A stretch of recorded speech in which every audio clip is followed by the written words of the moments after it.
আসসালামু আলাইকুম সম্মানিত কৃষক ভাইরা। কৃষক ভাই চ্যানেলের পক্ষ থেকে আপনাদের সবাইকে জানাচ্ছি শুভেচ্ছা ও অভিনন্দন। আপনারা যারা পাট চাষ করেছেন, এই পাটের প্রথম স্টেপে একটা গুরুত্বপূর্ণ বিষয় আজ আমরা জানব। কিভাবে পাট জমিতে রাখতে হবে, পাট নিড়ানোর মাধ্যমে কতটুকু দূরত্ব রাখতে হবে পাট গাছ, এখন আমরা সেই বিষয়ে জানতে পারবো। পাট গাছ সাধারণত 2 থেকে 3 থেকে 4 ইঞ্চি দূরত্ব রাখতে হয়, তাহলে পাট গাছের ছাল অনেক পুরো হয় এবং পাটও অনেক ঘন হওয়ার কারণে পাটের ফলন বেশি পাওয়া যায়। যখন পাট গাছ আমরা বেশি দূরত্ব রাখবো, যেমন পাট গাছ মোটা হবে কিন্তু ছালে ততটা পোষাবে না, ওজন কম হবে। আর জমি থেকে যে পাট আমরা পাবো তাতে ওজন কম হবে, হিসেব অনুযায়ী আমাদের পাটে ফলন কম হবে।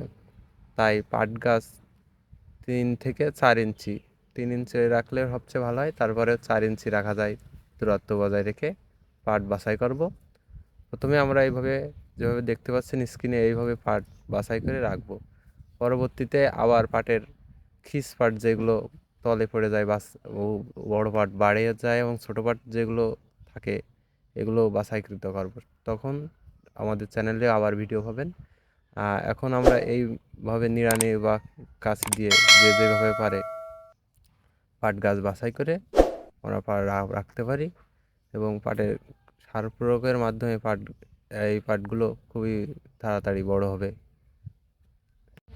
যখন আমরা এইভাবে পাট বাছাই করব, আর সাথে সাথে পাটের ভিতরে যে ঘাস আছে, আগাছা, আর বিভিন্ন রকমের আগাছা থাকে, সেগুলো বাছাই করে ফেলবো, একবারে মেরে দমন করে ফেলতে পারি।